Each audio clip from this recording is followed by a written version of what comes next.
Sex के लिए तैयार हैं।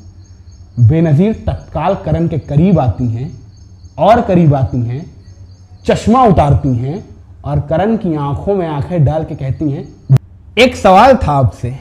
21 जून 1953 को जन्मी, हार्वर्ड और कैम्ब्रिज विश्वविद्यालय जैसे विश्वविद्यालयों से पढ़ी, पाकिस्तान की धरती पर जियाउल हक जैसे तानाशाह की तानाशाही के खिलाफ जमहूरियत का परचम बुलंद करने वाली 2 दिसंबर 1988 के रोज इस्लामी दुनिया के 1500 बरस की तारीख को पलट के रख देने वाली, इस्लामी दुनिया की जमहूरियत पर पहली दफा हुकूमत करने वाली उस औरत का नाम तो जानते ही होंगे आप, बेनजीर भुट्टो। वैसे यह नाम इतना मकबूल है कि पाकिस्तान की ABCD ना जानने वाले शख्स को भी इस नाम के बारे में बखूबी पता होता है। तो इन्हीं बेनजीर भुट्टो पर एक किताब लिखी गई है लंदन बेस्ड राइटर रोशन मिर्जा के द्वारा। किताब का नाम है indecent correspondence, a secret sex life of Benazir Bhutto. इसमें पाकिस्तानी प्रधानमंत्री बेनजीर भुट्टो के बारे में कई हैरान करके रख देने वाले खुलासे किए गए हैं, ऐसे खुलासे जो किसी के भी पांवों के नीचे से जमीन खिसका दें। इसमें दावा किया गया है कि पूर्व पाकिस्तानी प्रधानमंत्री बेनजीर भुट्टो के लंदन स्थित रॉकवुड विला में बरस 1995 से लेकर 2004 तक सेक्स पार्टीज आयोजित होती थी। सेक्स पार्टीज पाकिस्तानी प्रधानमंत्री के लंदन स्थित आवास पे। इन सेक्स पार्टीज में वाइफ्स और गर्लफ्रेंड्स की अदला बदली की जाती थी। इतना ही नहीं, इस किताब में यहां तक दावा किया गया है कि पाकिस्तानी पूर्व प्रधानमंत्री बेनजीर भुट्टो का अपने से आधी उम्र के एक मुरक्कन लड़के उमर के साथ शारीरिक संबंध था। और ये तो महज झलकियां भर हैं। बेनजीर भुट्टो के बारे में ऐसे तमाम दावों से पटी पड़ी है ये किताब indecent correspondence, a secret sex life of Benazir Bhutto. अब ये किताब कितनी सच है कितनी झूठ, इसमें किए गए दावे कितने सच हैं कितने झूठ, इसका तो पता नहीं, मगर हां, बेनजीर के जहन में सेक्स को लेके जो ख्यालात थे वो बेहद जुदा थे और बेहद चौंका देने वाले थे। इसका खुलासा तो भारतीय पत्रकार करण थापर ने अपनी आत्मकथा के भीतर भी किया है। करण थापर नाम तो जानते होंगे आप, वरिष्ठ पत्रकार, नरेंद्र मोदी के साथ का उनका साक्षात्कार तो विश्वविख्यात है। उन्हीं करण थापर ने अपनी आत्मकथा में बेनजीर के बारे में कई कहानियां लिखी हैं। एक कहानी तो ऐसी है कि एक रोज करण और उनकी पत्नी ने लंदन में बेनजीर को अपने घर पे बुलाया, ऐसे ही डिनर पे, चूंकि करण और बेनजीर एक दूसरे को बहुत पहले से जानते थे, कॉलेज के दिनों से जानते थे। तो बेनजीर करण के आमंत्रण को ठुकरा ना सकी।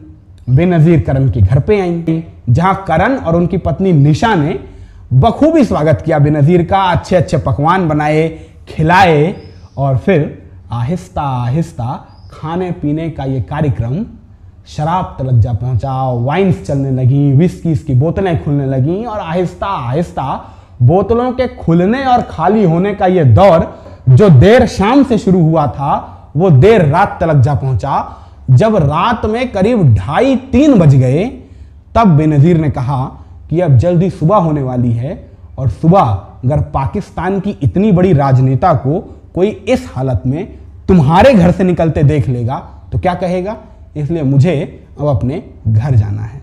करण अपनी आत्मकथा में लिखते हैं, आमतौर से जब भी वो बेनजीर को अपने घर बुलाते थे वो बेनजीर को ड्रॉप करने उनके घर जाया करते थे। तो करण ने बेनजीर से कहा कि चलिए छोड़ देता हूं आपको आपके घर।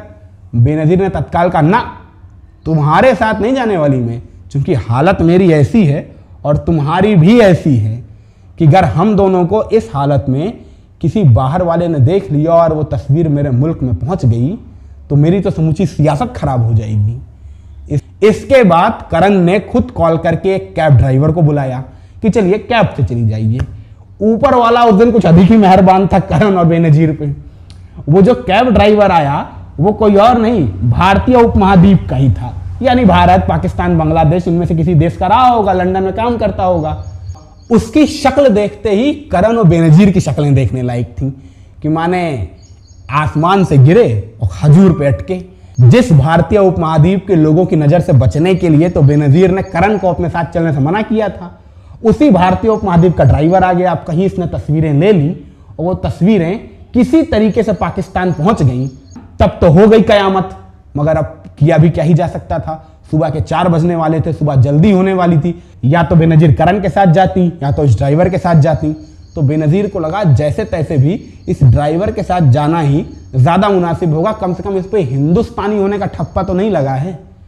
तो बेनजीर ने निशा के गालों पे किस किया और बाय का इशारा किया, जिसके बाद करण भी सीधा बेनजीर के पास पहुंच गए। करण ने अपनी आत्मकथा में लिखा है कि दरअसल हर मुलाकात में अभिवादन स्वरूप दी जाने वाले जो चीख से चीख मिलाया जाता है, करण और बेनजीर हमेशा ऐसा करते थे।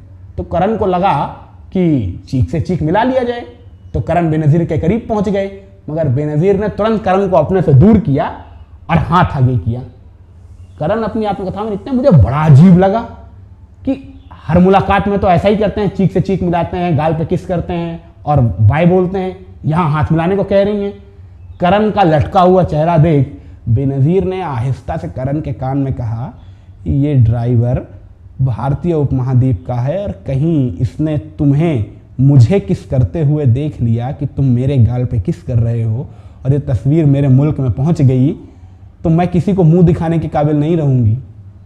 करण मुस्कुराते हैं, बेनजीर से हाथ मिलाते हैं और इसके बाद बेनजीर करण के घर से कैब के जरिए अपने घर चली जाती हैं। तो इस एक वाकये से आप करण और बेनजीर की नजदीकी समझ सकते हैं, मगर ये नजदीकी तब नहीं थी जब एक रोज बेनजीर करण के कॉलेज आई हुई थी एक डिबेट कंपटीशन को लेके। डिबेट कंपटीशन का टॉपिक बेनजीर के द्वारा ही चुना जाना था और करण अपनी आत्मकथा में लिखते हैं, बेनजीर जो एक पाकिस्तानी नेता की बेटी थी और खुद भी पाकिस्तान की एक बड़ी नेता ही बनने वाली थी, वो डिबेट के लिए ऐसा टॉपिक चुनेंगी ये तो उन्होंने कल्पना नहीं की थी। बेनजीर ने डिबेट के लिए टॉपिक चुना था, शादी से पहले सेक्स करना बुरा नहीं है। एक पाकिस्तान जैसे पुरुष प्रधान समाज से आने वाली लड़की ये टॉपिक चुन ले कि शादी से पहले सेक्स करना बुरा नहीं है, किसी को भी अचरज होगा। करण को भी खूब अचरज हुआ था। हालांकि करण अपनी आत्मकथा में लिखते हैं कि जब उन्होंने डिबेट का टॉपिक पढ़ा तो उन्हें थोड़ी मस्करी सूझी और उन्होंने स्टेज पे सबके सामने, नीचे पूरा डायस्पोरा बैठा था, उसके सामने बेनजीर से कहा कि ये जो आपने डिबेट का विषय चुना है, आप इससे सहमत हैं कि बुरा नहीं है? बेनजीर ने कहा बिल्कुल सहमत हूं, तभी तो चुना है। इसके बाद करण ने बेनजीर से कहा, तो क्या इसका पालन करने के लिए तैयार हैं आप? बेनजीर की आंखों में आंखें डाल के करण मुस्कुराते हुए कहते हैं, तो आप तैयार हैं? मायने आप खुद समझ सकते हैं। करण बेनजीर से यही कहना चाह रहे थे कि अगर आपके हिसाब से शादी के पहले सेक्स बुरा नहीं है तो क्या आप शादी से पहले सेक्स के लिए तैयार हैं? करण अपनी आत्मकथा में लिखते हैं कि ज्यों ही उन्होंने पूछा, बेनजीर तत्काल करण के करीब आती हैं और करीब आती हैं, चश्मा उतारती हैं और करण की आंखों में आंखें डाल के कहती हैं, जी बिल्कुल बिल्कुल तैयार हूं, मगर आपके साथ नहीं। यह सोचने की गलती मत करिएगा कि आपके साथ। तो करण अपनी आत्मकथा में यह लिखकर यही कहने का प्रयास करते हैं कि बेनजीर कितनी बोल्ड ख्यालातों की थी, तंग सोच नहीं थी बेनजीर की। खैर, करण थापर और बेनजीर के ऐसे बहुत सारे किस्से करण थापर की आत्मकथा में हैं। हमें लगा यह किस्सा दिलचस्प होगा। आपको कैसा लगा? अच्छा लगा हो तो लाइक करना मत भूलिएगा, आगे बढ़ाना मत भूलिएगा।